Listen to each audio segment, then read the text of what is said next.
नमस्कार voice nexus में आपका स्वागत है। आज सुनिए कहानी जिसका शीर्षक है अतीत का घूंघट, गांव की सूखी धरती। दूर तक फैले ऊसर खेत, आम के पेड़ों की लंबी कतारें और उनके नीचे पसरी छां। बगुलों की कतारें उड़ती जाती जैसे कोई संदेशा देने निकली हो। इन सबसे परे झोपड़पट्टी के आखिरी छोर पर एक टूटी फूटी झोपड़ी थी, बांस, घास और कच्ची मिट्टी से बनी। दीवारों पर बरसात की छींटें अब तक दर्ज थीं। भीतर एक कोने में एक बुझता हुआ दिया टिमटिमा रहा था और उसी दिए की लौ में एक दुबला पतला लड़का झुका हुआ था।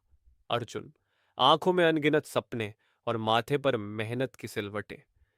बुझते दिए की रोशनी। गांव में सब कहते, अरे पढ़ लिख कर का हुई, बाबू लोगन का खेल हो पढ़ाई, हम गरीबन के नसीब में हलवाहा बनना ही लिखा हो। पर अर्जुन के कानों में ये बातें नहीं जाती। उसे तो बस उस उजले भविष्य की धुंधली सी परछाई दिखती थी जिसे पाने के लिए वह रात रात भर जलती लालटेन की रोशनी में पड़ता था। माँ पिता दोनों मजदूरी करते। सुबह होते ही बाबू साहब के खेतों पर चल देते। अर्जुन को भी साथ जाना पड़ता, पर किताबों से उसका नाता नहीं टूटता। स्कूल की इमारत टूटी फूटी थी, कक्षा में बैठने के लिए बेंच तक नहीं। मास्टर जी कभी आते कभी नहीं, लेकिन अर्जुन वहां भी सबसे आगे बैठता।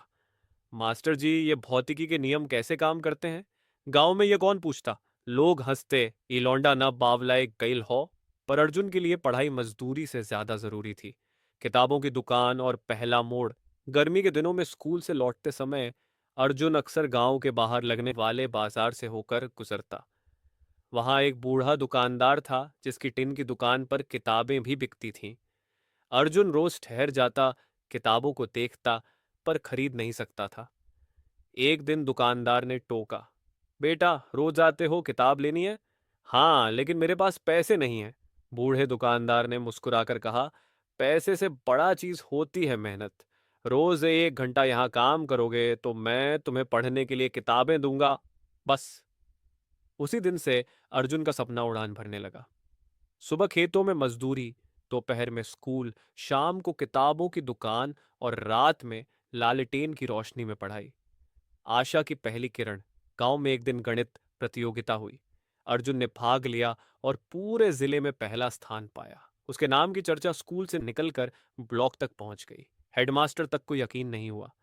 अर्जुन, तुम्हारे लिए शहर के बड़े स्कूल से बुलावा आया है, छात्रवृत्ति मिलेगी। अर्जुन का दिल धड़क उठा। उसे लगा जैसे उसकी जिंदगी की नाव किनारे पहुंचने वाली हो। पर उसके पिता की आंखें भीग गईं। बेटा तू चला जाएगा तो हम कौन सहारा लेके जिएंगे? अर्जुन चुप। माँ की फटी साड़ी का कोना पकड़कर बोला, माई एक दिन सब ठीक हुई, हमार मेहनत रंग लाई। अतीत का घूंघट हट चुका था। अर्जुन शहर गया, पढ़ाई की, इंजीनियर बना। जब पहली बार गांव लौटा तो अपने साथ सिर्फ डिग्री ही नहीं, एक सपना भी लाया, गांव में पहला स्कूल खोलने का। आज उसी गांव में जहां कभी अर्जुन को पढ़ाई के लिए ताने मिलते थे, बच्चे किताबें लिए स्कूल जाते हैं।